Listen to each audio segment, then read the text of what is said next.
Hello, I'm Derek Wheatley, and welcome to episode 50 of the Weekly podcast.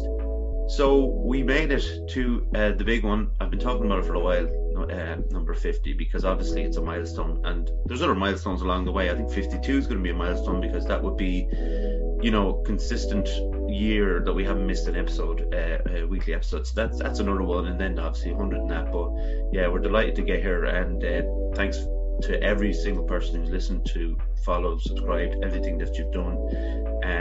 It makes it so easy for me to kind of come on and talk when I know that there's an audience out there.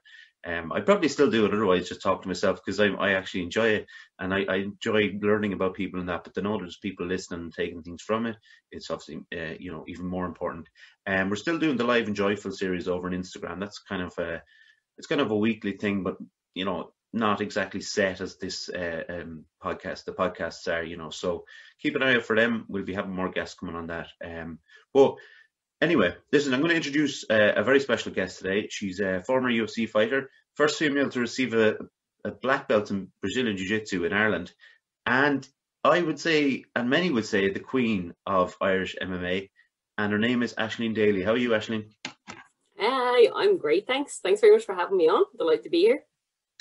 Look, we're both Irish, yeah. We're both Irish. People aren't mad about compliments. Would that be fair? We're not mad about taking them. I think we're good at giving them, pretty much, but not good at taking them. No. How do you feel when people do kind of talk about you in that way? Because they're facts. I mean, the black belt in jiu-jitsu and as an Irish MMA fighter, they're all facts. Do you kind of take pride in them? Are you still very close to the time when it happens, so you haven't distanced yourself enough yet, or is it a bit of both? I actually, surprisingly, I'm completely disassociated from that whole kind of era already, because I think I made a major life transition with going back to study. Yeah. That made the breakaway a lot more straightforward and a lot more kind of finite. So I find it very difficult when people are talking to me about those things. I honestly sometimes feel like they're talking about somebody else. Yeah. And I find it difficult to remember exactly how things felt at the time, or sometimes I forget how things happened, the order that they happened in, or whatever. I honestly feel like it's somebody else. And even when I'm watching videos of fights and stuff, or people, UFC Dublin. I can remember UFC Dublin, but I still had that kind of outer body experience while being there. But watching the fight back, I'm like, oh God, who is she? She's my mad cousin I lock in the basement. That's another thing. We're obviously going to talk about that down the line, but there is a funny thing about talking to someone like yourself, Aisling. I'm watching you being interviewed. I've been watching clips, and you were on TV and interviews before fights and things. And the separateness from that Aisling, and then Ash the Bash, as was your nickname, when you're in and you've got full mount on someone and you're boxing the heads of them, it's it's such a strange difference between the person, Oh, it's always been an actual alter ego, and that's kind of the way I had to build it up, because I am naturally an aggressive person, or argumentative, or looking for a fight or whatever. Sometimes you see people and they get into MMA and guys in the UFC and they talk about they've had 100 street fights and that's why they got into MMA and all that kind of stuff. And people have said to me before that I'm not a fighter, I'm a competitor, and that's pretty much what happened. So to kind of bridge the gap between me being a competitor who wants to win, to kind of have that extra little bit of a drive, or that extra little bit of viciousness, I guess is the only way you could describe it, to want to win fights in that fashion, it would take the camp to dig up Ash the Bash. The whole time working into that mentality, and it kind of has to filter through to all you. And anybody who was close to me around that time would tell you I was unpleasant to be around on fight week, because I had channeled that alter ego such that I did believe it myself. You almost develop an air of arrogance, nobody's going to beat me. What are you talking to me like that for? I'm not doing that. I'm not going there. I'm not. Yeah. But it's just kind of where you needed to be, the headspace you need to be in, to feel like that not only is it impossible for you to lose, but also that you're somewhat indestructible, I guess, because the sport is kind of dangerous. You can't possibly think in your head, oh, I'm going to go out here and get hurt, or I'm going to go out here and lose. Like, so you just kind of build yourself up. So it's always been that complete, like, separation. Like, it's always like Aisling, and even like going to the venue or flying away for fights, I'd be always like, oh, Aisling's staying at home and Ash the Bash is going to look after this, and you know, Aisling will be all right. Like, so it's like a method actor, really, isn't it? It's, you know, like the Daniel Day-Lewis kind of idea that he just, the whole thing is just that. And that for you then in the fight week, you were just Ash the Bash, and Aisling was away until this fight was over. She was sitting at home with a cup of tea. Yeah, Ash the Bash was doing all the hard work. Yeah. It's Aisling when she's lazy. But it has to be done. Like, that's for me anyway. Like, you know, if you need to bridge the gap between being a competitor to becoming a fighter, and you're not naturally inclined to be that way, something needs to kind of tip you over the edge. Yeah, that's fair enough. But we'll get into the two questions we always ask. So could you give me a short history of your upbringing, please, Aisling? Yeah, so basically I grew up in a small house in Germany. I have 2 sisters and 2 brothers. I'm the second youngest, so that was obviously fun.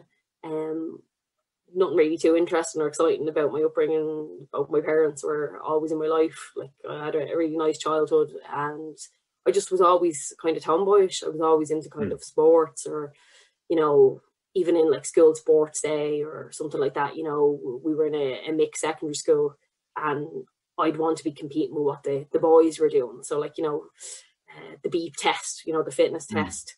You know, like, I was always the best out of the girls, but then I wanted to beat the guys. And, you know, we had a couple of lads who played county, you know, for Dublin or whatever. So, like, they'd always come like first and second, and I'd be like, you know, rage and all that kind of stuff. Like, I was a nerd in school. I've always been kind of academic and like loved reading and being into history and English and all those kind of things. So I guess in some ways I'm kind of like not typical that I was kind of like both. But I just always kind of been like that. And then I went to UCD then. I was studying English and history. I thought I was going to be an English and history teacher, and I didn't like UCD. And then when the opportunity came along then to go professional in MMA, then it just seemed like an easy transition. I'll take a year out and see how it goes. Like, and then obviously I just never went back then. Like, you know, obviously it was karate was my background. I should have said that I started with my coach Ian Ward, who, without him and him kind of helping me all the way through, because he was the one who moved me from training karate with him to start in Brazilian Jiu-Jitsu, because we were part of a karate association that didn't like that we were training in grappling. So it came down to this kind of situation where they said, oh, look, you guys can train grappling or you can train karate, but you can't do both. And he had really seen the light in terms of those like traditional martial arts not really being all they were made out to be. So he left and he set up a club in our local youth centre or whatever, you know, one of those school hall type vibes where you're pulling down mats and putting them away. And so that's where I started off then. I trained with him for a couple of years, and then I got to blue belt level, and he said, look, you know, I'm a blue belt and you're a blue belt, so if you want to get better at this, you're going to have to move on, like, you know. So he was already training in SBG at the time, so that he took me to SBG with him at this age. I'm like 16, 17 years of age, and he would give me lifts and really help me out and all that kind of stuff. And yeah, that's how it took off, because at that stage it was really awkward, you know, being a 16, 17-year-old girl in a pretty much all male environment. There might have been one other female training there at the time, but the guys still don't really want to train with you, and it's still a bit awkward. And he would always make sure that he partnered with me, or if he wasn't going to be at a session or something like that, he'd nearly like say, oh, to one of the lads, oh, look, Ash will be here like later, or Ash will be here tomorrow, you know, will you partner with her? And obviously that was just for the first few months, and then after a while you just become part of the norm, and people can see how hard you're working and see the work you're putting in, and they're more kind of accepting of you. But it would be a lie to say that like from the first day I walked in that like everybody's like, oh great, there's a woman who wants to do MMA. Like, it definitely was. And it was, you know, that kind of like, who did your woman think she is? Like, how is she going to be able to manage this? So I don't want to partner with her, she's not going to be good. You know, like, there is even though you're a blue belt, like. Exactly. Well, that's another thing. A blue belt at a time when there was probably like 10 blue belts in the country. Yeah, exactly. Yeah, we have a female training with us. Azura actually is her name, and she's I think she's 21. And like I always think, for anybody coming into a gym just on their own is tough. Like, you know, Azura was coming in like you to an all male environment. There was no other females there on the mat, and I'd say I would say some of the younger guys wouldn't go with her, and they were just like you were saying, exactly how you described it. So I went with her, and a few of the lads my age or close to my age started going with her. And I think when she got a couple of the lads in guillotines, it was all of a sudden like, oh, that's okay now. There's an acceptance then, as if it's like you can't accept them first of all when they come in, but once you see, oh, they're actually a bit of a killer, then it's all of a sudden acceptance comes into it, which is great. And she's well, you know, this year has been, or 2020 has been different, obviously, but she was flying. So what age? Actually, I just want to ask, what age were you when you started karate? I was 10. Yeah. Oh, really? Okay. So you were 10 to what, about 16 until you started? 10 till kind of like 14, 15. And that's when we started off then with the jiu-jitsu kind of being introduced. So what ended up happening was we used to do our karate session, and then we'd put the mats down, and like 4 or 5 like people with me would like just roll around like trying to work out what we were trying to do in terms of jiu-jitsu, because at that stage it was still like, even the likes of John Cavan and stuff like that weren't, like, there was no coach here. Like John was going to the UK to train. He was learning from like old instructionals, you know, like Mario Sperry and Rodrigo Medeiros and Marco Huis and all these kind of guys like with VHS. Like this is what we were learning off, you know, like so I don't know if you know it, like they call it the James Bond choke now, you know, where you kind of like squeeze the legs around the head. Oh, or whatever. That was from a Mario Sperry instructional, so that was one of my specialities when I was a white belt. You know, just used to squeeze people's head basically and hope. It's horrible. Yeah, it is horrible, but like this is what, like, it was literally a case of like the blind leading the blind. Like, so it was like these kind of old fashioned instructionals was how we kind of learned, like, and just like, experimenting on each other. And like when I think about it now, it's hilarious and slightly crazy, like, especially because a lot of times, like, these were men that I was training with. I just happened to be a 14-year-old girl who wanted to do jiu-jitsu, and I'm pretty sure if the same situation was happening now, it'd be like there's some kind of child protection issue. Like, but I just wanted to learn, and I just wanted to train, and you know, like, and all the guys were always great to me. Like, you know, I never came to any harm. Like, they always just pushed me, and I wouldn't have got to where I am now without them. But it's funny looking back at what was acceptable then and what definitely would not be acceptable now. Yeah, that's it. The idea of it is class, because of, you know, I'm walking into my gym to do jiu-jitsu, and my coach Martin or John, and they have exactly laid out the plan, you know, and it's like this part, you know, you're setting up a choke or whatever it is, and you move through different stages. But it sounds like you were watching videos or whatever, but there's a kind of an experimental aspect to it more. Oh, definitely, 100%. And a lot of the thing was just like, okay, being on top is good. Yeah, you know, like, just like top is king, just be on top. Like, so you knew if you were on like Mount Bottom or Side Control Bottom or something like that, you had to get out of there. So it was just working things out, and like, okay, well, if I'm Side Control Bottom and I turn my back, I get choked. So maybe I should stop doing it that way. Doing that, yeah. I'm still like that. But then, so when did you first become aware of mental health, actually? Well, definitely in my teens. I would always say I was a bit more cerebral or a bit more of a thinker than like other teens my age. I always kind of had an old head on my shoulders anyway, but I definitely found from an early age, like definitely kind of like puberty onwards, that I would not say, I felt maybe I would take things to heart a little more. I would overthink things a little bit more, or you know, it could be like teenage arguments with a friend, or those kind of like love interests or whatever as a teen, that I would take those things a little bit more personally than other people. But I didn't really think of it as being like, oh, I have a mental health problem. I just kind of figured that was the way I was.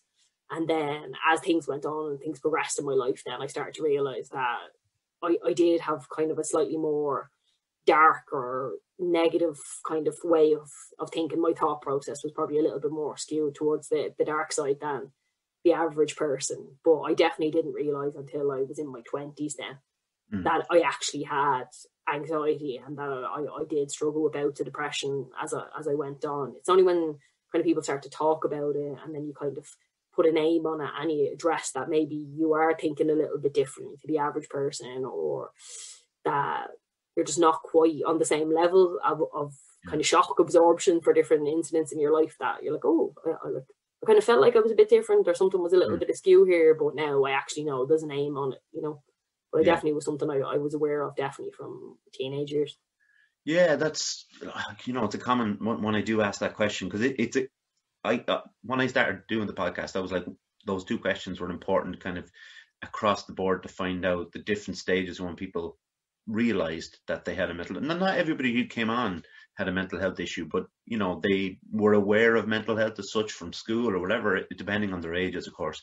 But it's interesting to find out the different ages that people kind of start to realize that there was something wrong is not the way of putting it, but something different, I suppose, is the way I'd look at it. So going back then to the MMA, like, when did you start to think that you could become a professional in the sport?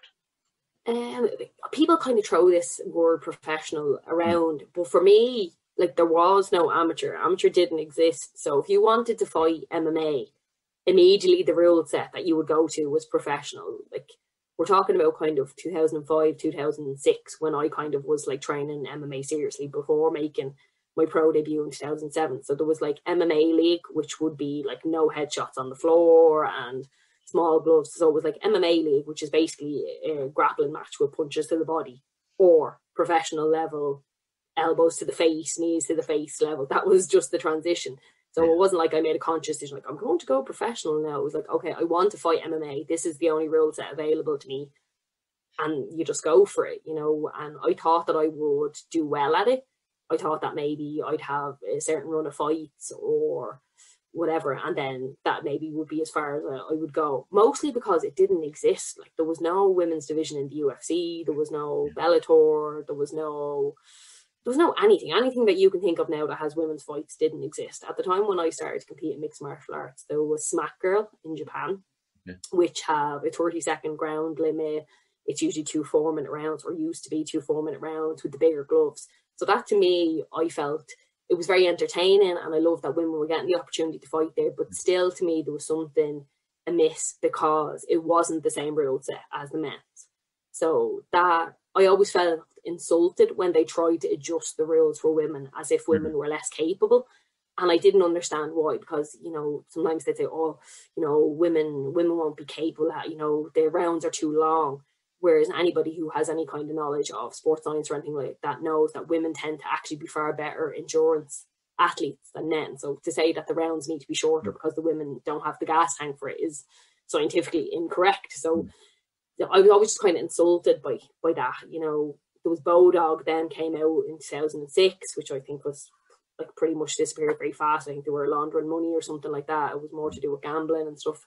And but they were great. I really liked the way they ran the operation because they gave the females so much respect, and the rules were exactly the same as the men, and that was very entertaining. And kind of watching those fights was kind of what got me thinking that this could actually start to go somewhere. But then there was a kind of a lull, there was Cage Rage. I 100% know when I fought in Cage Rage, I loved fighting on it. I loved the whole kind of big show. But there was just this is the freak show element. This is what we're selling, like. It was like the first female fight in Wembley Arena. It was the first female fight televised on Sky Sports. But the media that we had to do coming up to that was ridiculous. Like, there was a photo shoot that I went to where, like, I'm not like 18, 19 at this stage. Like, I'm very young. Like, I'm on my own, basically. One of my pals came with me. She's only 19 as well. Like, we're 2 headless chickens in London being asked to do this photo shoot. Like, so they're handing me like ball gowns and tiaras. So I'm taking this like bizarre picture with me in MMA gloves while wearing a ball gown and like a tiara on my head and stuff. Like, going, what is this? This is crazy. Like, what am I doing here? And then the photographer's like, oh, have you ever seen that photo shoot that they done for like PETA? Like, we'd rather go naked than wear fur. Have you seen it? And I was like, show me the picture. We'd like to do this with you and your opponent with just like MMA gloves covering your body parts.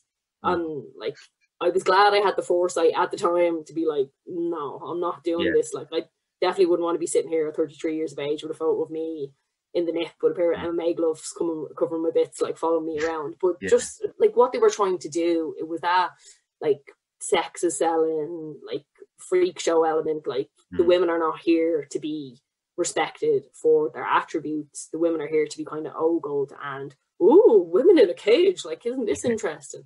Yeah. So I promised myself from then on that I would never do anything like that to sell myself. And I don't have any problem with women who do it, especially now, because I think the sport is so legit and women are really regarded as being legit athletes and legit fighters. But at the time, we weren't. And I really felt like I needed to make sure that it was all about skills. And I wanted it to be the case that when somebody watched me fight, that if I had no head, they wouldn't know if it was a male or female fight. That's the way I wanted it to be. So like even kind of, I had short hair, like the pink hair kind of came a bit gimmicky. I used to just dye my hair all different kinds of colours, but it happened to be that my first fight, the hair was pink. And then after I was like, oh, you're the pink haired girl that fights. So then I was like, oh damn, I kind of have to stay the pink haired girl that fights now. Like, you know, if I keep changing all the time, people won't recognise me. But the short hair, like what I would wear when I fought, or like even how I would kind of dress to a certain extent, like going to the gym, outside the gym, it was always kind of like baggy hoodies and tracksuit bottoms and all that kind of stuff, because I wanted it to be that way, that I wasn't overly sexualized in any way where people would be able to discredit my skills. So I always kind of intentionally made it like that. It's just because I've tried to even the playing field. Yeah, it's, again, you know, it's not something that I've an arena I've been in, and obviously the experiences that you've had along the way. But how far do you think it's come then? Do you think, have they moved away from the sexualization? They've obviously moved away from that a bit. I mean, but is there still part of that in there? Oh, they definitely haven't moved away from it at all. But I honestly think there's this weird like kind of split, and you can see it within the UFC, like where there is fighters who would kind of like take the line that I've taken, where it's like, look, don't sexualize me. I'm here. I'm a fighter. I'm a professional athlete. Like, I'm not going to be doing your topless photos or your glam shoots or anything like that. And then there's other women who do have the skills and will do those shoots.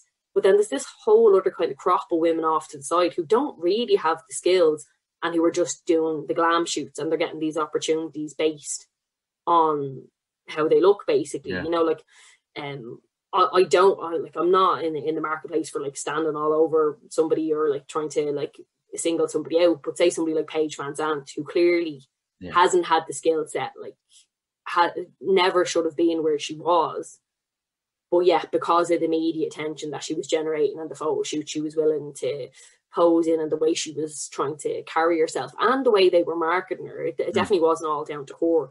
But she got opportunities that she shouldn't have been given ahead of more skillful competitors because of the way she presented herself. So they definitely haven't moved away from it entirely, but I think it's just created these kind of like lines in the sand between like people who are solely professional athlete competitors and people who have a different kind of agenda going. And I can understand in some ways if you do have the looks and whatever, and you want to market yourself that way to earn money, because I think it's one of those things that people seem to think that MMA fighters get paid a lot of money. Unless you are in the top 1% of MMA fighters in the world for either skills or like interest, like generation of interest, that's the only way you're going to earn that kind of money. Everybody else is on pittance, especially if you're on entry level.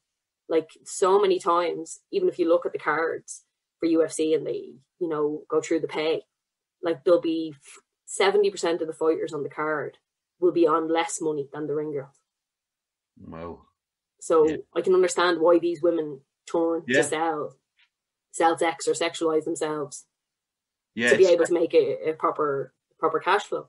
Do you think that's why, you know, that the 50 grand bonus is so important to the fighters, and it's even become more and more of a thing? You hear it being talked about a lot more, and even people at the end of the fights calling out the fact that they should have the 50 grand bonus. Yeah, because a lot of the times these guys, especially if they're at entry level, they might be on $8,000 or $10,000 going in if they're entry level. Sure, $8,000 or $10,000 minus, depending on what state you're in, whether that's going to be 15% tax or 30% tax. Like, that's not going to be a lot for a camp. Like, if you have to pay coaches, like you might have coaches, like as in your actual MMA coach might take a call, your physio or your strength and conditioning coach, your supplements, all the kind of stuff if you don't have sponsors. Like, these guys who are coming in at entry level in the UFC are not even breaking even by the time they finish these fights. Like, And that's why a lot of them have part-time jobs and stuff as well. Yeah. Like, so if you don't win that 50 grand bonus, like you're not going to make any money on that fight because you're getting paid so little. And that's one of the reasons why I think a lot of guys have gone to Bellator over the years, and a lot of guys, although the UFC is much more prestigious in terms of the name it has for itself, it is the Premier League of mixed martial arts, but they're not paying that well for entry level, and there's a good chance because the competition is so hard, like it's a difficult level of competition. Well, for the most part, obviously there's anomalies in there, but you're not really going to get the opportunity to earn any money for yourself. Whereas a lot of the guys who come in entry level in Bellator, they're getting paid more at an entry level, and then the competition is less difficult. So there's more chance of you moving up that next tier to earn more money. So there's a ton of guys who have just kind of accepted that I'll be able to make a few paydays if I go to Bellator and not face the difficult competition, rather than having to go the long road of like probably no comeback for this, like no money made to be in the UFC. And I understand that completely. Like that's a completely, if you're claiming to be fighting the best in the world and want to be in the best in the world, then that's the UFC.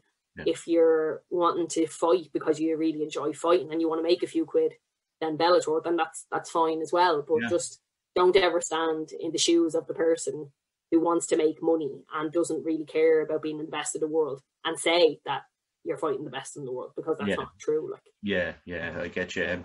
So, like, speaking of the UFC, your first entry into the UFC was the Ultimate Fighter, is that right? Yeah, I done the Ultimate Fighter. I think it was 2014. Yeah, it was. Yeah, we discussed this before. We're not very good at years, either of us. But it was Series 20. How was it? Actually, could you just give us a quick description of the show for the people who may not have heard of it, you know? Yeah, so basically the Ultimate Fighter is very similar to, say, like Big Brother or another reality TV show like that, except the aim obviously is fighting. So you're completely isolated from the outside world. You spend 6 weeks in a house in Vegas, 16 women in total, split into 2 teams of 8, kind of like a dorm setup. All like the house is all kitted out, you know, pool, bar, all that kind of stuff. No telephone, no email, no phones, nothing, no contact with the outside world, none at all. People always, you must have been like, you had a phone there, you know. No, literally nothing. You weren't allowed to bring even books in. The only book you were allowed to bring was the Bible. I am not very religious, so I petitioned and was allowed to bring in one other book of my choosing, considered to be like an atheist Bible. But literally no contact. And then what starts off is, you know, kind of like captain's pick or whatever. Anthony Pettis was my coach at the time. Who was the coach? I can't remember. I can picture Gilbert Melendez. He was the coach of the other team. So first, kind of like almost to control who gets the pick. So sometimes it would be a case of like the weakest person on one team would fight the strongest person on another team, you know, because whoever wins the next match gets to pick who fights the next match or whatever. So gradually, as people lose, you still stay in the house. So what happens is, say I lost my first fight, which I didn't, but just for argument's sake, you lose your first fight, you stay in the house, but then you're still going training, you're still kind of helping out your teammates a little bit, but you're kind of, it's a bit pointless for you now because your goal is gone. There's no purpose. So then you find these situations where people who are knocked out early are drinking and having parties, and other people are trying to go to bed early and get themselves ready for training. And it's a real pressure cooker environment, because MMA fights are so mentally demanding anyway. They're so grueling to be in that kind of situation.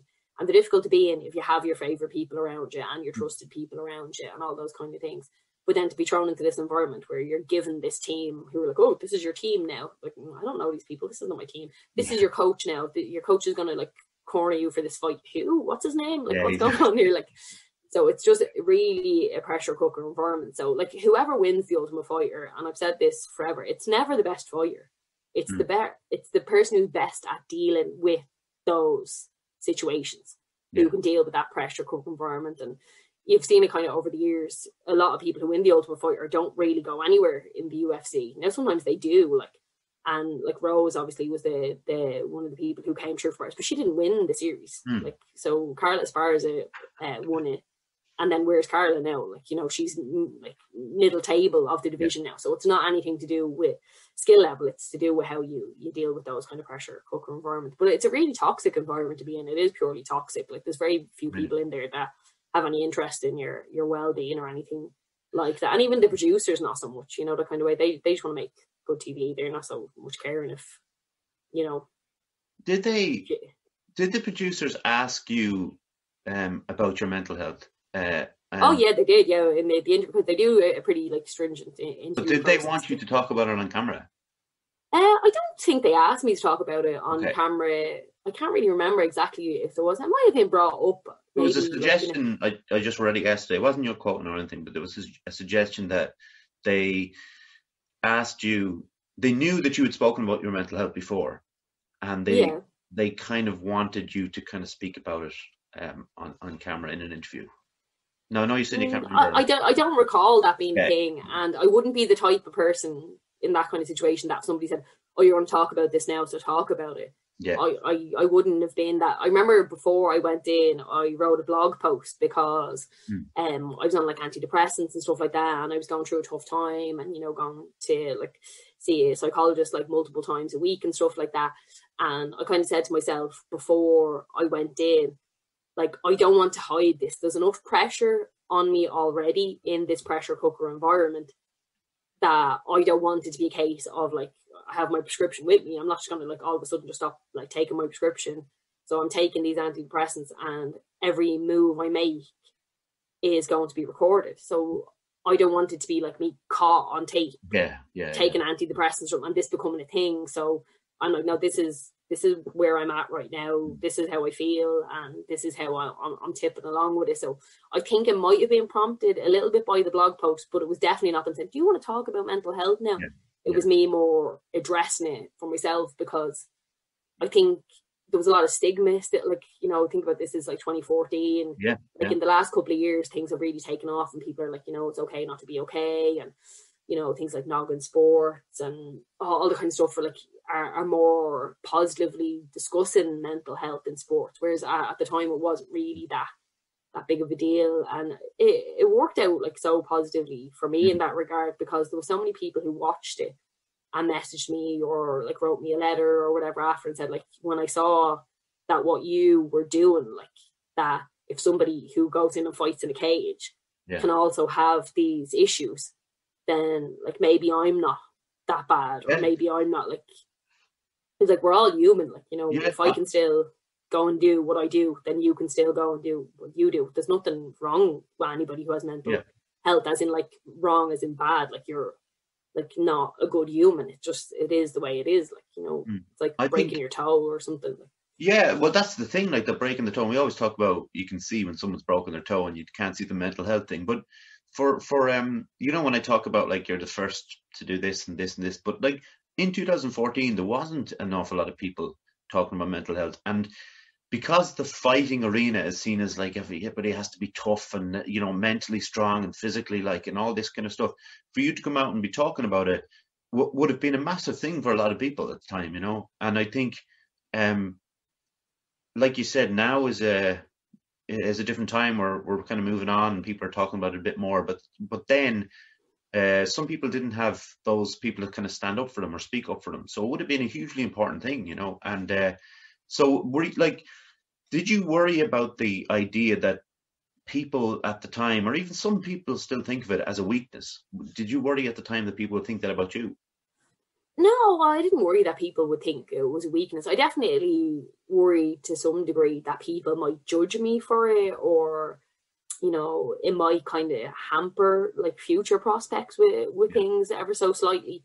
But I don't think I was worried about people thinking that I was weak, because it didn't really, not that it definitely affected my performance. You know, I think it was 2013, I lost 3 fights in a row. Like, you know, it really, like, that was a really rough patch for me. So it definitely was affecting my performance, but I don't think it was going to deter my future resolve to keep competing or to keep striving to be better. But I definitely did feel it was a kind of tentative time. Like, I didn't feel like, oh, I'm going to just like come out with this and everything's going to be easy after. But for like lots of different reasons, I felt like it was the right thing for me to do personally, because I didn't want to hide anything. And it was the right thing for me to do personally, because I know that other people struggle with these issues. And I'm sure if they'd done some kind of survey, even more so in mixed martial arts and other combat sports like jiu-jitsu, like I often describe it to people that these kind of sports, and these are the only ones I'm familiar with, I'm not sure if it's the same with ball sports or other sports like that, but people tend to take up combat sports to stop having to fight themselves. So instead of fighting yourself the whole time, you start to fight somebody else in the nicest way possible. You're not killing people in the gym, but you're competing. So it takes your mind off. You're not arguing with yourself at home. You're not beating yourself up for your shortcomings or your perceived inadequacies. You go to the gym and you roll, and you can't possibly think about, what's not done or how you feel about yourself or whatever. So I feel like often people use combat sports, or probably exercise in general, but like I said, I'm going to speak about what I know about. They use that as a coping mechanism for what their kind of internal struggle. And I think that was one of the things as well, like the team that I came up with, the likes of Chris Fields and Owen Roddy, they would have spoken an awful lot, to me just about how we felt going into fights, like how or did you get nervous, and we would have been very honest with each other. And I think that was one of the things at the time that definitely set us apart, in that we did have that kind of open, honest dialogue about not so much mental health, but like fight nerves and stuff, which is mental health. People kind of like sweep that under the rug. And I think that definitely was a good foundation for me to be able to go on then and talk further about it, like do the blog and then talk about it on the Ultimate Fighter and stuff like that, because like there was no kind of stigma there, not with the whole team, but like I said, a small pocket of people on the team were quite happy to discuss these things and be honest. Like, and I remember talking to a few of the guys, like I said, like Roddy and Chris, like talking about how like just before we fight, like you would nearly be like imagining getting yourself injured, like, oh, what if I just slipped on the floor here and I hurt myself and I couldn't fight, or what if I just climbed out the bathroom window, nobody had noticed I was gone. And not everybody has these feelings. There is a good chunk of people who do feel these kind of feelings before they fight, and people will be honest about them. And then there is this like 5 or 10% of people who are just like absolutely living to fight, that they don't feel this. Because I've discussed it with, like, say, Ian Gary, like, saying, oh, did you ever get that feeling? Ian's like, no, I'd be raging if I like fell. And you would be raging. Like, I'm not saying that I wanted to get injured, but there's something in the back of your head saying, you can't do this, you're not ready for this, you're not good enough for this. And then you're kind of like imagining the injuries. But I think that kind of comfortable foundation made me feel a little bit better with talking about everything. I think, that's so kind of funny to hear you talk about that one, the idea of, if I slipped and hurt myself. Because isn't there the story that Niall Breslin, he didn't break his own arm, I think, to avoid a rugby match when he was playing for Leinster. And he talks about it in his book, and it was to do with pure anxiety. And I know you've talked about anxiety before, and the idea that somebody would go to those lengths like that I can kind of, I never played sports professionally, obviously. Well, knocking the ball around the net when I was young, I wasn't very good. But I can imagine when those nerves that you might feel going out and playing against your, the next estate over, when that's amplified by a million, I can imagine why you would want, like, why your brain would want you to do that. It might make you do it. Like, obviously you never did it, but I can see why, when I read about Brezzy and stuff, I could see why he would do it, if you understand. Yeah, if you're just overwhelmed. And I think, like, I don't think your body really has, like, obviously if something is a life or death situation, but I think there's just a general nervousness. If you're nervous, your body just operates at a certain level, unless it goes to, we're going to die now. So I don't think it's that subjective. Like, if you're nervous going out to play a rugby match, or you're going out nervous to play a local GA match or do public speaking or something like that you find uncomfortable, you're probably feeling the exact same level of anxiety I have, because anxiety is anxiety. Like, I don't think there's like anxiety level 1, anxiety level 5. Oh, now we're up to level 10. So like, people say, oh, how could you do that? But then I look at other things that people are doing. Like, I'm terrified of heights, and I see people who are out there climbing now. I've climbed Carol Toohill and Pro Patron. I try and do a bit of like the face your fear stuff, but it doesn't do anything for me. I'm always terrified. But like, these people go off and do these things and they're not terrified, and I go off and do this other thing and I'm not terrified. So it's just all relative, like whatever kind of So I don't think like one person is more justified in being anxious than another. But it's just how you cope with it. And sometimes it can be overwhelming. And like I said, this is probably one of those situations where Aisling was at home having a cup of tea, like while Ash the Bash was handling business, because Aisling would have been like, oh God, we can't do this. Like, that's fair. Retreat, like, let's go home. That's fair. Aisling, let me just get an ad in here and then we'll jump in again, all right? No worries. So Fusion Training Centre, Monksland Athlone, a place to train in Brazilian Jiu-Jitsu, kickboxing, martial arts and CrossFit. A great atmosphere with experienced coaches and a real sense of community. If you want to join the team, find us on Facebook at Fusion Training Centre or drop in for a chat. Fusion Training Centre, train like a warrior. Obviously, it's closed at the moment, but it is January now. So if you are thinking, I want to get fit and all that, once these restrictions lift, give Fusion a buzz, get in contact with Martin and get fit. Do what we're talking about, basically. So can we talk a bit about October 24, 2015? I wrote that down because I knew I wouldn't remember it. I was like, that's UFC Dublin, right? Yeah. So it's Daly versus Almeida in the 3 Arena in Dublin. What was so obviously the fact you were in your home city. What was the build up like? Did it differ than a normal like fight week or fight camp, I should say? Oh, definitely. Like, I got wind of the word like a good before. I think it was like 17 weeks before. I think it was maybe Connor or something had been speaking to somebody. You know, he was kind of like in the know. So he gave me the heads up and said, look, you know, UFC are going to be coming to Dublin and, you know, let's try and get you on the card type thing. So I was like, all right, brilliant. So literally 17 weeks out, I started to plan and decide like, this is how I'm going to get ready for this. And I'm going to be the fittest, strongest, best I've ever been in my life for this fight, because I wanted it so badly. Like, it's so hard to describe how it feels to finally be given an opportunity to do something that didn't exist when you started.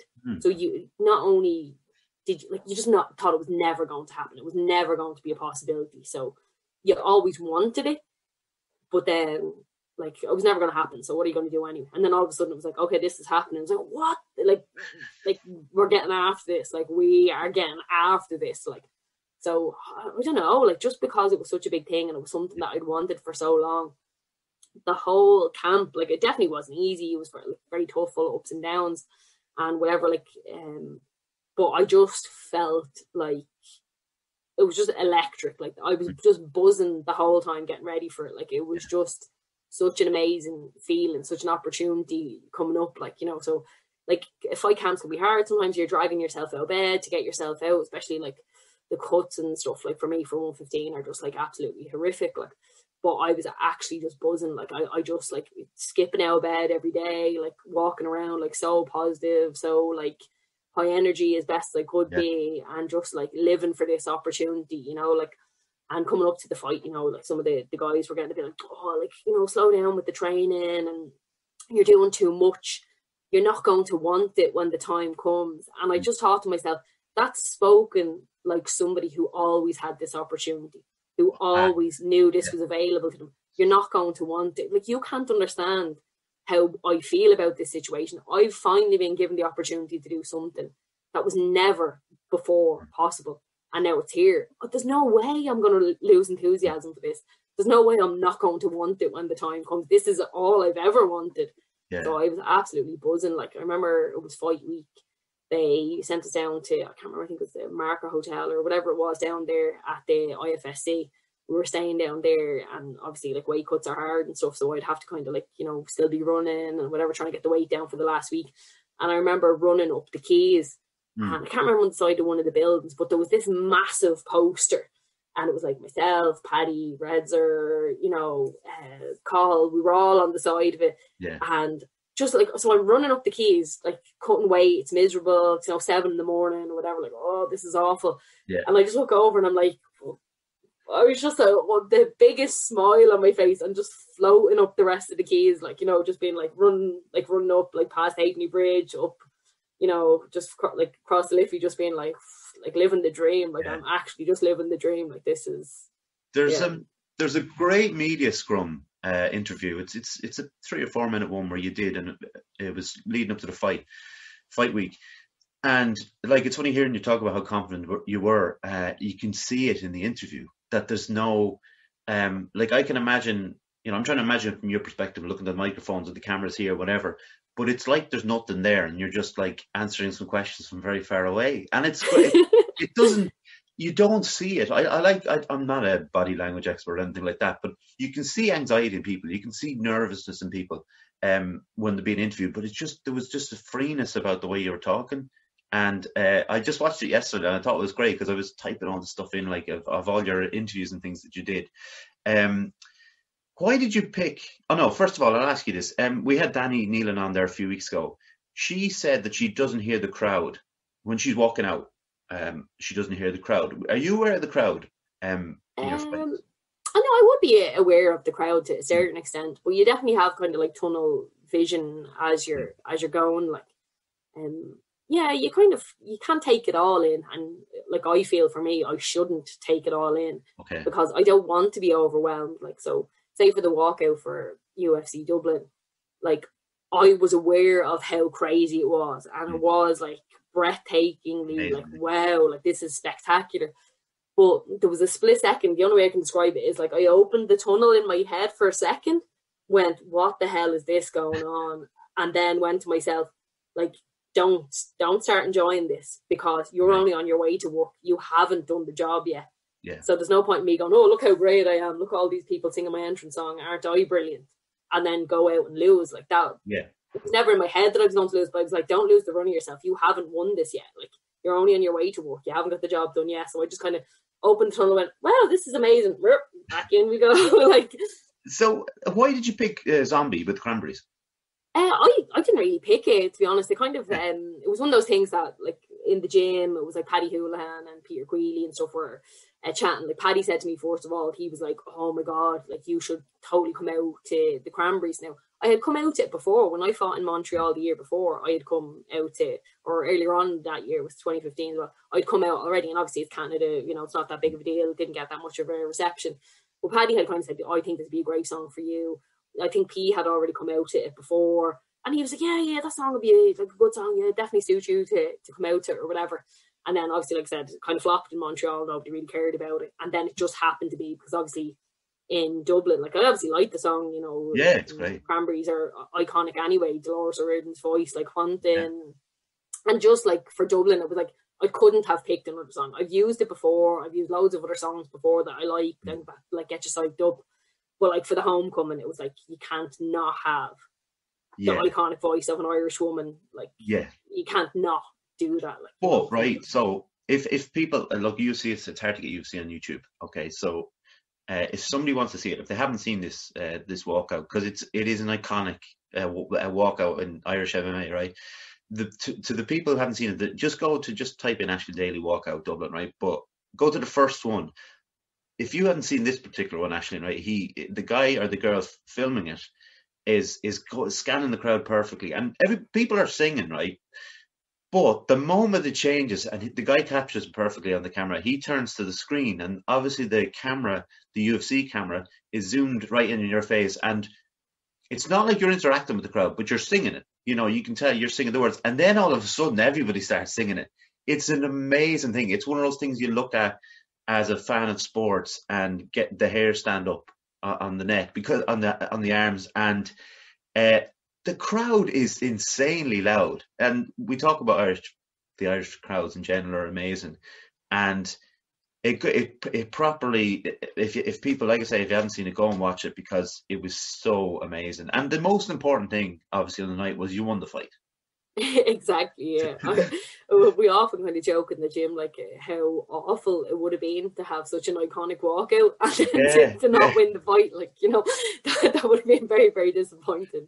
So it all just came together on the night. Like, like that, obviously Zombie is just such an iconic track, and it's so emotionally loaded because of everything that's sang about in the song. It just like resonates with so many people on so many different levels. Like we were talking about earlier, like mental health. Like a lot of people, it's almost like an anthem for people with mental health. Like, the angst you're dealing with in your own head, or the history of like the troubles and all that. Like it just resonates with so many people on so many different levels. So I think that was really like was what kind of helped to be what it was, and the fact that I was an Irish woman doing this thing for the very first time when it wasn't an opportunity for me before. Like a lot of people who would be like MMA fans would have kind of followed my journey the whole way up. So I think it all just kind of like accumulated in this like massive kind of like outpouring where everybody was just like, she's here, she's finally like she's finally where she wanted to be, like, and we're all here with her, and it was just it was a fantastic feeling. It's an unreal fight. You won unanimous decision, and it's unreal entrance. Of course, the whole thing, to be able to do it and be able to tell. I did read a bit of an interview. You talked about being able to down the line, tell your grandkids about this thing. It'll always live with you. It's mine. Nobody can take it away from me, no matter what way people try to rewrite MMA history or like whitewash achievements, or because I find that there's quite a bit of that going on. People kind of say the way, like, tell stories the way they want to tell them, and they kind of like, some people speak about the impact I had, like they kind of lessen the impact of kind of what I've done or what I've had, and try to make out like what's happening now is on the same level to what I done, but it isn't. When you're the first, there is only one first. There's only one person who breaks through the glass ceiling and makes those achievements. I'm not taking anything away from anybody who comes after, but if you're not the first, you're not the first, and that's just the way it is. Like, I'm so weird about that, like the whole Irish thing, and we're all not great with compliments and all that. And I when I posted up about you being a pioneer the other day, I was thinking, I hope Aisling doesn't think I'm being an idiot writing that down, but that's the truth of the matter. Like, no, it is the truth. And I used to get offended when people would say, oh, she's an Irish women's MMA pioneer. And I'm like, give me the long list of people who were competing in MMA full stop before me,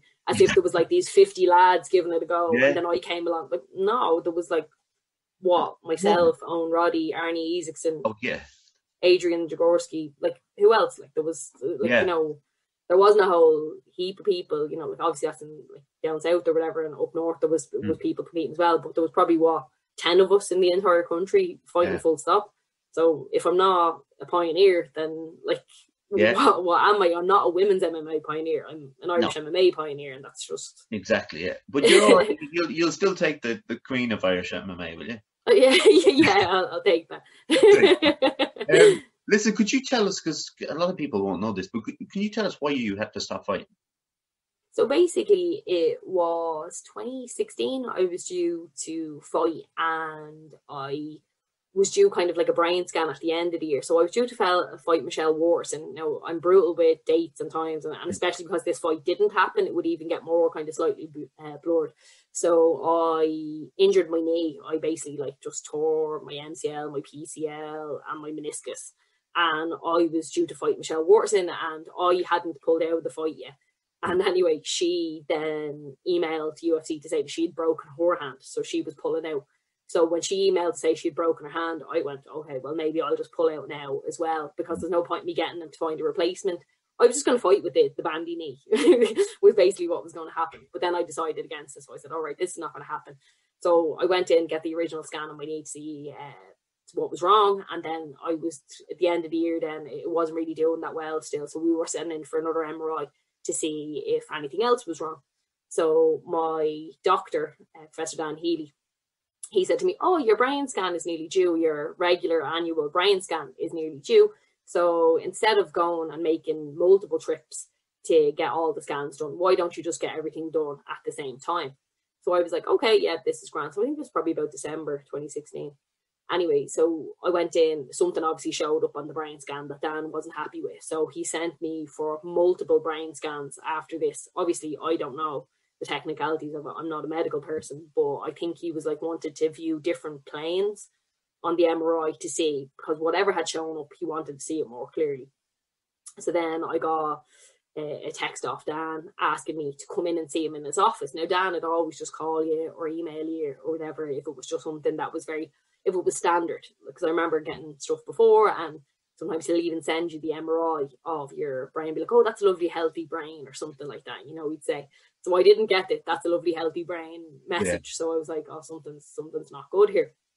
So then Dan called me into his office and basically just said to me, look, what I can see on the scan is that there's ever evidence of some kind of micro hemorrhage.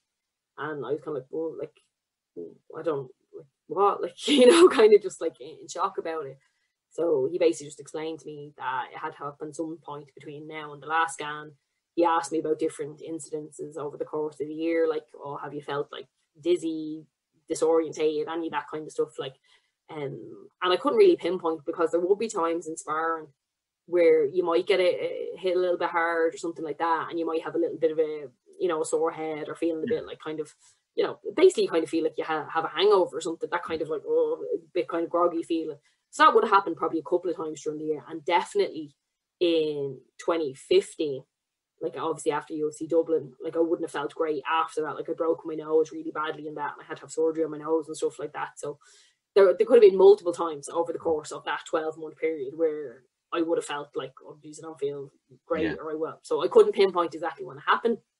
But I'm very good friends with Dan, because we were involved in setting up Safe MMA together, and he's my friend. He's my friend as well as my doctor. So when he said to me that, in his opinion, he thought that I should quit while I was ahead, because he was worried that the next time I had some kind of a hemorrhage, it might not be a micro hemorrhage, that it might be something a little bit more serious. And the most terrifying thing for me is when he explained that any part of the brain that becomes damaged, if damaged badly enough, it loses the function that part of the brain was responsible for.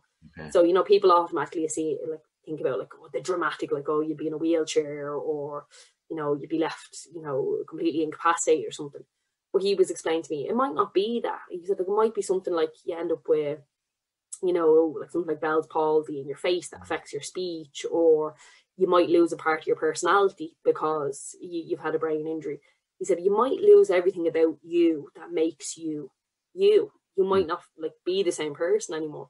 And I think that was the thing that was most scary to me, that maybe I might lose like motor function in maybe one arm, or it doesn't have to be a big dramatic thing that people kind of envision. Because when you're living that life, if all of a sudden you lose control of one arm, that's a massive thing for you to lose control of. If you're used to speaking and you like talking and you like the sound of your own voice like I do, then suddenly to not be able to speak the way you used to speaking is going to be difficult. So I was like, I'm not going to do this anymore. Like I was like, I'm 33 now. I was coming to, you know, not quite 30, but getting that direction. Like I was just like, I don't want to. Like, you know, realistically, I said to myself, how long do I have left? Like, I definitely believed I could be UFC champion. Like I had no doubt in my mind. And even seeing that, especially now that they've added the 125 division, like seeing who the people are, like Jessica Eye fighting for the UFC 125 title. Okay, well, I've already beaten her. You know, the kind of way. So I was like, okay, I definitely am in with a shout. Like, Daly Shevchenko, absolutely amazing athlete, would have loved to have a fight with her, you know, but obviously never going to happen. But like, I genuinely thought there was a chance like that I could be UFC champion. So that was kind of the hardest kicker. But at the same time, like, you know, like, you have to live a life. Like there's only a certain amount of time to compete at that kind of level. And I had always said to myself, you know, like, I'll probably retire in my like early mid-30s, because like you need to set up a life for yourself, you know, and it's more difficult for women in that regard, because even in terms of opening a gym and stuff. So we're talking about at the start about how difficult it is for a woman to be kind of like past that initiation into a gym. Well, being a female coach is a very difficult situation. And then being a female owning, running, coaching a gym, like that to me was never an option to fall back on. Guys often go, okay, I'm high level in sport. Oh, I'm just going to open a gym and that's me set up for life. But the amount of people, and I know a lot of guys would deny this and they would be afraid to openly admit it in public, would not want a female coach. They would feel that their female coach was somehow lacking because maybe a 60-odd kilo female black belt isn't going to be able to tap them every round. Whereas they could roll with probably a less skilled male coach, but would tap them every round because they're more evenly matched physically. And they'll go, well, my coach needs to be able to beat me up every round. Yeah. And if they can't, I don't want to be in that gym. So automatically you're kind of discounted. So for me, I kind of had to think of other options then. How big of a blow on your mental health was it then? Oh, it was really hard at the time. Like I'd easily say until I managed to get my place in college, there was good kind of 2 years nearly, like straight after, where like I just felt aimless. Like like I felt like I had no purpose, and I always had this strange feeling like I wasn't where I was supposed to be.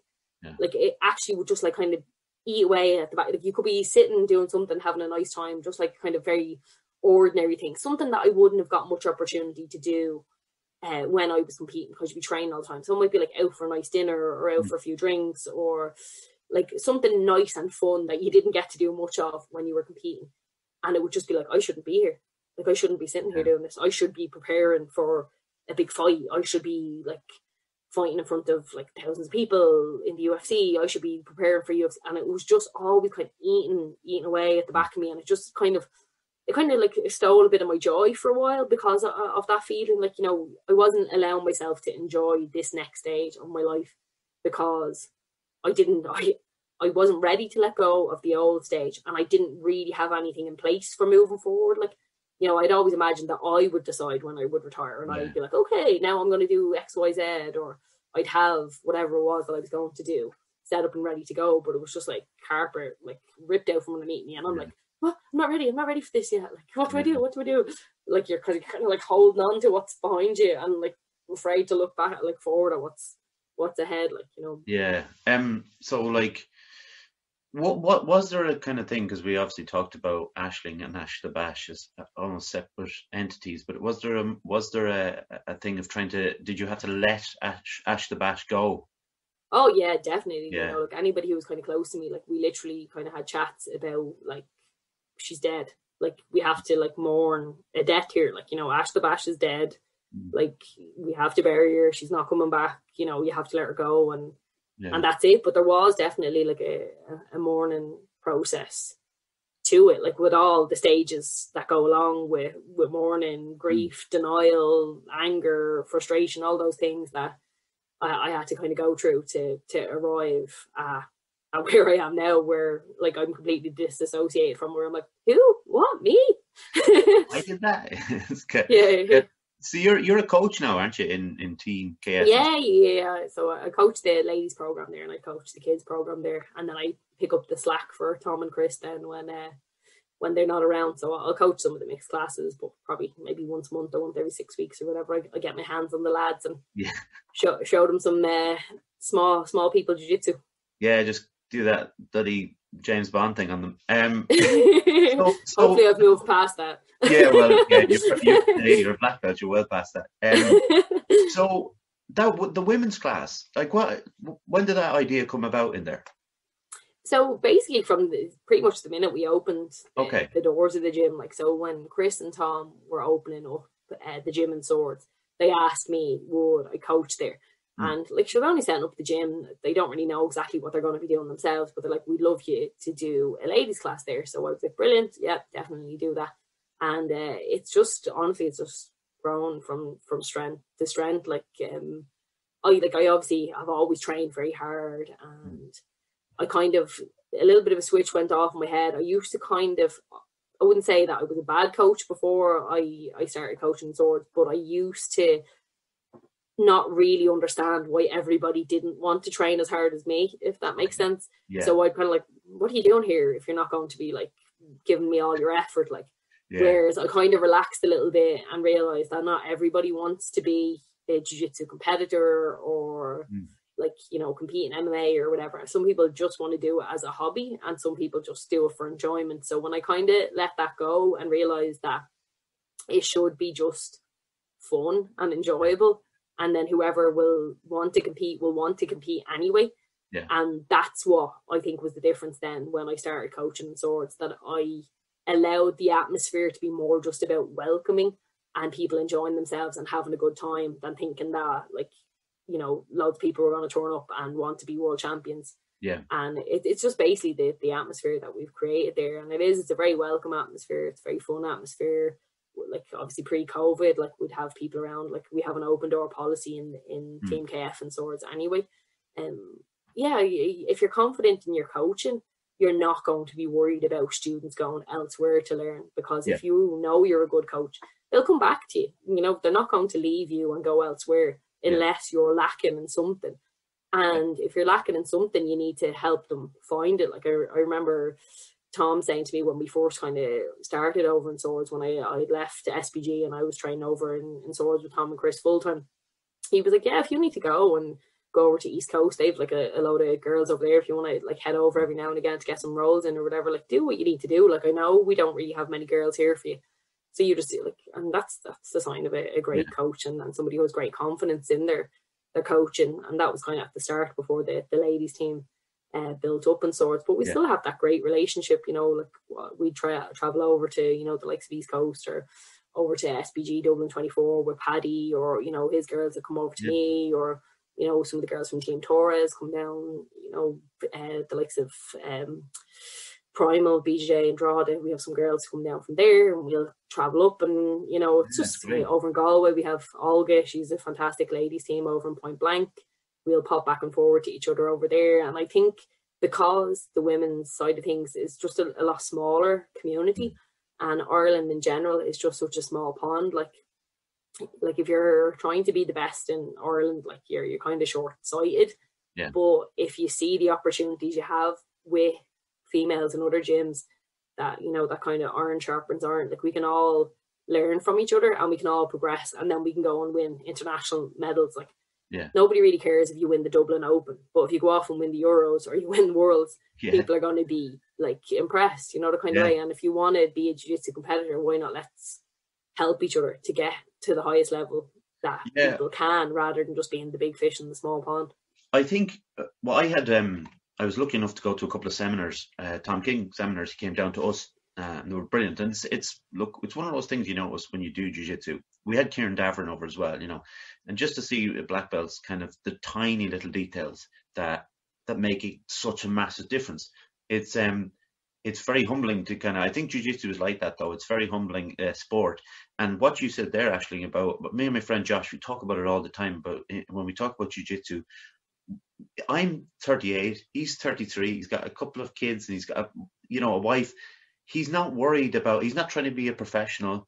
It's nothing to do, he goes in there to enjoy himself. So we have to realize that when we're going up against some 21-year-old who actually wants to be a professional in MMA and he's going crazy, we just have to just keep doing what we're doing, not change, kind of go smoothly along with it, and not get upset by it, like, because we are all on different journeys, aren't we? And like the thing that's the way I wanted to talk about the women's class.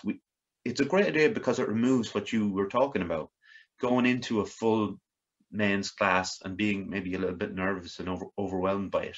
It's a great idea, isn't it? Yeah, it is brilliant for that. Like, you know, and that's kind of like when I started with the class, I thought that it would become like a feeder class, you know, that like women would maybe like train with me for, you know, maybe 3 or 4 or 5 months or whatever it was, until they felt comfortable. And then they'd like kind of, I'd give them their wings and wish them luck and send them off into the mixed class type thing. But it just hasn't happened like that. It's just become this entity in and of itself where the girls all still come to my class and do the mixed classes. Yeah. Because in the nicest way possible, the class has kind of become like a problem solving class, like how to deal with what's happening in the mixed classes almost. You know, obviously we give a really solid foundation for the beginners when they come in, but usually the class is twice a week. So the midweek class is very much centered at beginners. And then we have a Saturday class, which the girls always talk about. It's like going down a rabbit hole. It's like, you know, Alice in Wonderland or something, because I always I do like a solid fundamental, but then I always leave this, like, I'll call it a half hour, but it can be way longer, almost turns into a mini seminar for questions. So I'll always be like, what is happening with your game during the week? What are you struggling with? What have we been covering that isn't working for you now? And let's try and problem solve why it isn't working. And it might be just like, oh, there's some guy and he keeps straight foot locking me and I can't stop him. Like, he just gets it all the time. And then we're like, okay, well, what's happening that you keep getting caught in that straight foot lock? Where are we going? Like, what mistakes are you making? Like, how are we ending up here? And the girls' games are like developing. Like, so like I have 2 European medalists already, like one at purple belt and one at blue belt. Yeah, Dee and Jessica, like, you know, so obviously with Tom's help, you know, they do the mixed class as well. I'm not taking all the credit for it, but like they're there with me since the beginning, since the gym opened. Like, And it's just phenomenal. And then not to mention all the other girls that I have trained with me that just are want to improve and like competing at an Irish level or whatever, and are doing brilliant. You know, like my main training partner would be a girl called Holly. She came to us as a purple belt. She's Irish from Swords originally, but was living in Australia for 5 years, was training jiu-jitsu in Australia, and then she moved back over then, and she's been, you know, amazing for me to have. You know, I've never really had that, like, you know, coming up like my whole MMA career, there wasn't any female training partners, and by the time women started to train, like, I was so far ahead of them. Like it wouldn't have been the kind of sparring group that I would have been in then, because they wouldn't have been on that level. But then to have somebody come over at purple belt level when I was a brown belt, you know, that was just fantastic to have. Like, so we just have such a great team there. And like I said, I think the biggest thing is just how open and welcome, like the exchange of ideas are. Like, you know, I've no problem learning from anyone else. And it's actually, this year has been, well, 2020 should I say, has been kind of frustrating for me, because it was the year of the seminar for me.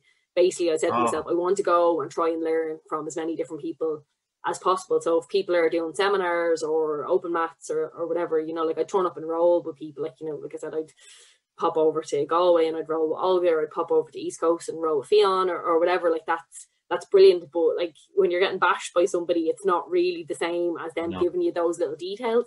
So I wanted to get more of those little details from other people. Like Tom is a fantastic coach, and Chris is a great coach, and we have Anton under a black belt. We have like a heap of fantastic coaches, but I'm just greedy for more knowledge. That's basically it, and more knowledge and different styles. And I just want to get better, and not so much getting better for me, because to be very honest, like I don't love jiu-jitsu competition. Like the only way I can kind of describe it to people is I used to be a sprinter, and now I'm in like the competitive walking division. That's kind of what it feels like to me, because MMA is so intense. And I'm not saying jiu-jitsu is not difficult. It is difficult. It's a very tough sport, but it's in a different way. It's so much more kind of like slower. The pace is slower and everything's so much more tactical. And I'm not saying MMA isn't tactical, but the pace is just much faster. So that's the only way I can describe it. And I will compete in jiu-jitsu, and I have competed in jiu-jitsu, and I definitely will again.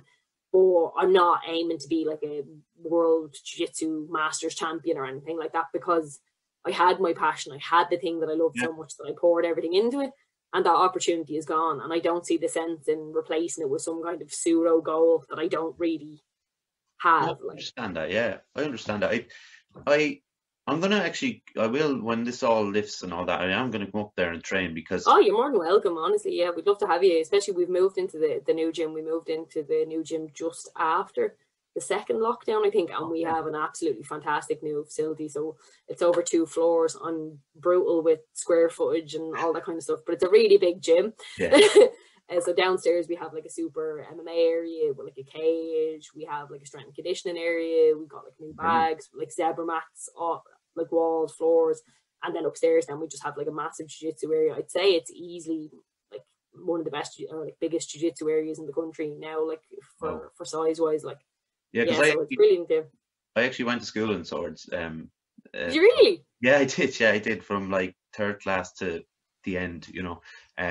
Close to column up the top of, you know, the road there. So so you'd have a little idea. So we're up in Metro Point Business Park in Swords, so that's where we are. Not too far from the coaching.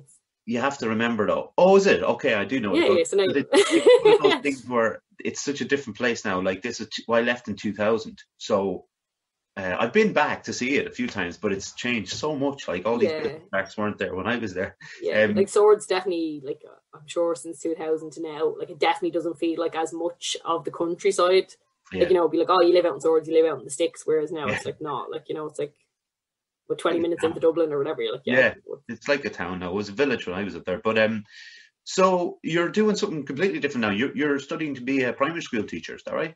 Yeah, I am. And that was another gift that jiu-jitsu gave me from coaching the kids program out in Swords. Okay. So I thought that I wanted to be a secondary school teacher the first time around. So I was like, okay, I'm going to go back and, you know, finish this and I'll become a teacher and that'll be that. And then from teaching the kids program in Swords, I realised how much I enjoy teaching children. And I said, I don't think these teenagers are for me. I was actually very fortunate. My old secondary school in Drimnagh, I was invited back for a guest spell of primary or PE teaching, should I say. Okay. and they allowed me to teach Brazilian Jiu-Jitsu for 3 weeks Okay. to the first, second, and third years. Class. And I didn't much enjoy it.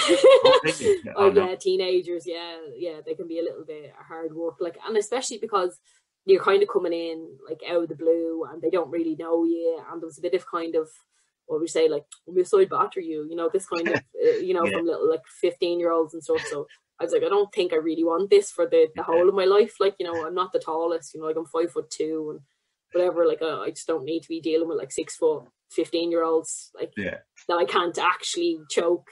Yeah, that's Giving the me problem. hassle, like, whereas like kids, they're brilliant. Like, Yeah. we've seen them train, and just like the little interesting conversations that they Yeah. have and whatever, like, so yeah, that basically, like, okay, I think I'll do primary school teaching instead, like, and I was like, the Irish, like, kind of was what like caused me a problem the first year I went for it. They had an Irish oral exam, and the first year I went for it, I failed, and I just didn't put enough work in. It was actually around the same time I had that grappling match with Fionn on Grapple Fest in the UK. So I put no effort in, and I put all my time into getting ready for that match. I think I competed in that show on the Saturday and had the Irish oral exam on the Monday, and I done terribly. And then I worked really, really hard, and then the second time I went for it, got it. And now I have an absolute graw for the Gaeilge. Like, I'm actually like I wake up every day wishing I was fluent, and I'm like trying to study. And if you look at my Instagram, I'm like following like every Gael going, and have my chongling and whatever, and I'm looking up my words, and I'm just trying to get better at it. Like, I'm really, really enjoying it. Like, just That's trying great. to reconnect with that like loss of the language. And I actually was quite good at Irish in school, but 12 years or 13 years off. It's great to have that. Like, you're obviously, well, you're clearly very passionate about becoming a teacher. Oh, definitely, yeah. Like, the way I feel about it is I want to give children a different perspective on what they can become. Like, I think for a long time now, it is changing in the Irish education system, but I think children and students in general were seen as commodities to fill the market. Like, okay, so what are we going to do in schools that will make these children be employable when they're done? And a complete disregard for like the child as a human person, and trying to get them to realize their full potential. Yeah. Like, regardless to the market, the job market, the education market, whatever, like, we shouldn't be churning out children to become employees or citizens or whatever. They should be seen as individuals and given the tools and the skills to realize what they want to be for themselves. And like, the curriculum is changing, and there's a lot more emphasis on things like wellness and mental health and physical education and the arts and imagination and all this kind of stuff, like, and then to me, to come from such a bizarre background into primary school teaching, I doubt there's any other primary school teacher in the country that's been a professional MMA fighter as well. But if there is some, like, get in touch with me, because I'd love to pick your brain on a few things. Yeah, exactly. Yeah. But yeah, so that's what I'm hoping to kind of, like, through my lived experience, to be able to say, look, you don't have to just go and work in a bank. You don't have to just go and be an accountant. Yeah, that's brilliant if that's what you want to do. But if there's something a little bit off the beaten track that maybe you want to get involved in, maybe you want to be an artist, maybe you want to be a writer, maybe you want to be something a little bit more kind of obscure, and like, give it a try, and like, help children see that it's not wrong to want to be something that's slightly different, or like, that's not easy to monetize, or like, love and enjoyment and all that. Find something that you're passionate about. Like, so many people live a life and they don't ever come across anything that they're passionate about, and that's true. Yeah, it makes me sad when I think about when like people are kind of like in this humdrum, like, kind of just on this wheel, like, going around, and they don't what do you do? I don't have any hobbies. I sometimes go for a walk. I don't read. I don't, like, so you go to work and then you sit at home and you scroll through Facebook and you go to bed. Like, open your eyes. Like, there's so much out there for you. Like, if you put a little bit of effort, like, you have to take the risk. Like, you have to find that opening. You have to put yourself out there. But if you put yourself out there a little bit, there's a good chance you'll find something that you're passionate about. And this has been, well, 2020, obviously, or 2021, we're in the same situation. But this, I think, for a lot of people, it has made them realize, like, outside, like, they're not leaving the house to go to work anymore because they can't and everything is closed. But then there was people that were never really doing much more than going to work and sitting at home anyway. And I think it's become even more obvious to them that they were lacking. Yeah, that's true. We're doing the live and live and joyless. What a show that would be! Live and joyful, and it's so interesting to hear people talk about the things that they are joyful about, and really talking like for 20-25 minutes talking about music, art, yoga, whatever it is, and to really just focus and concentrate on something. And it's interesting what you said there about schools and stuff. It's been going on for centuries that kids weren't being told, if one turned around and said, I want to be a writer, they were never said, all right, well, go and write a short story for me about such a, it was always, no, you can't be a writer. That's not realistic. Go and do, like you said, banking or whatever. They have to be encouraged to do these things and shown that they can be what they want to be. And I think that's great. And I hope that people, your age, Aisling, people younger than you coming into teaching are thinking the way you are and trying to kind of develop them in a different way than we have been for years and years, There's another thing I just wanted to talk about, because this is a thing that interests me a lot, right? But you mentioned earlier on about facing your fears, and your fears is heights, right? And I share that fear with you, actually. But this is one thing that is a different kind of fear. It's what you do at the moment. It's cold water swimming, open water swimming, whatever way you want to put it. When did this come about? It started off in June, so I think that was the first lockdown.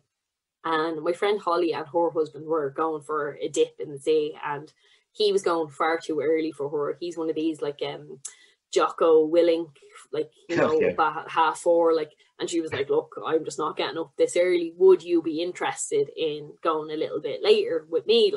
Like so we were like 7 a.m, like not like it's late, but not 4:30.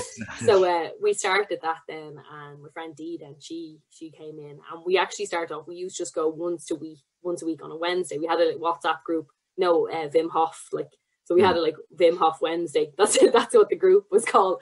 And that's all that we basically do. And in June, it's not really that cold. And it was just something to do in all the kind of like, because obviously we're not allowed to roll, and like there was just so much that like was just restricted that we weren't allowed to do anything.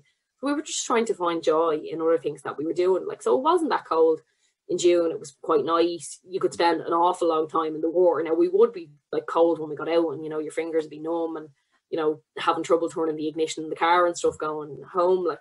But it was just so enjoyable, and it was just so serene. There was like a real sense of peace. And like in June, like we were spending 30-40 minutes in the water, like, and this is just like swimsuits and chatting. Like, this is like, we were outdoors, obviously it's all COVID safe and all that kind of stuff. And then as the year went on, we were like, sunrise was starting to catch up on us then. So we had some really great experiences, like where we'd be in the water and the sun coming up behind you on a clear day. And nice. Like, there was tons of people in there with us, like, it was getting more and more popular. And then as the year kind of started going on, it started to become a bit of like, are we still doing this? Like, so by October we were like, are we still getting in here? Is this still going to be a thing? Like, and then we're like, oh, we're definitely going to make it to December. We're definitely going to, like, we're definitely going to get this done. Like, and we're still going. Like, we were in this morning, so yeah, there was a good temperature drop this morning, but it was busy. I don't know, Port Marnock Beach, it was busy, like, wow, the shelters were busy, like people are getting changed on the beach and just on benches and stuff like that. It's very, very popular, like, there's great buzz about it. Like, it's very, very similar to jiu-jitsu is the only way I can describe it, because like when you're going into the war, especially on the coast, we're the Irish Sea, I think the Atlantic, the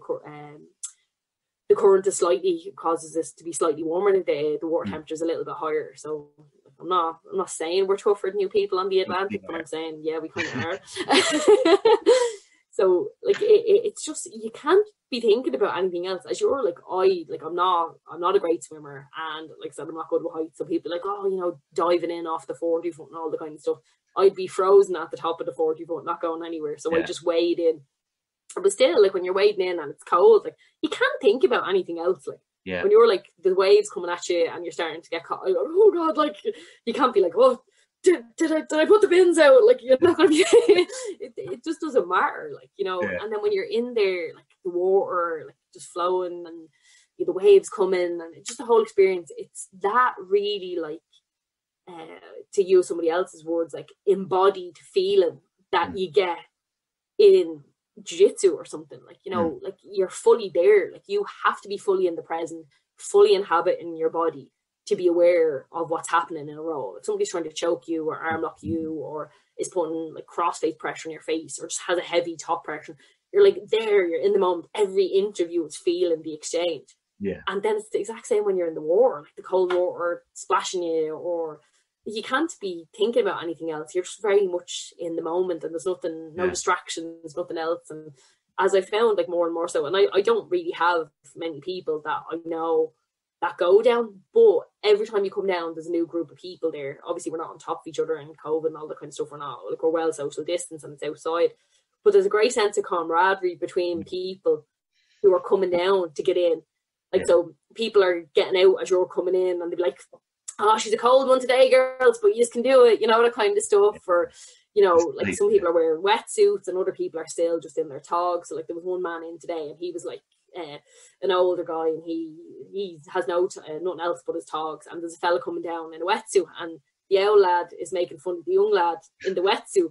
What are you doing that, like wearing that what's that, your birthday suit? And you know, all this kind of like there's just a bit of banter, and you know, people getting in and out, and there's just a bit of camaraderie there, because it is getting tough now. Like I think the water temperature is like about 9 degrees at the minute, and that's not even that cold. Apparently February, March are the colder ones, and like there's old timers that have been doing this for 20 years, and you come down and you think you're like something special, and they're like, oh, you want to see the winter of, you know, 1985 or whatever, like, oh, that was the coldest winter for swimming there ever was. And you're just like, it's amazing to me, because my mum lives up in Blackrock, and sometimes I go for a run down there by the sea, and you see them getting in at Blackrock. They tend to be the older generation, to be fair, and they're just like you were saying, wading in. I think wading in is way worse than just jumping in, because it's one strike when you jump in. When you're wading in, it's way worse, you know. But there is a lady on Instagram called Gilly MacArthur, and she does it in the locks up in Scotland.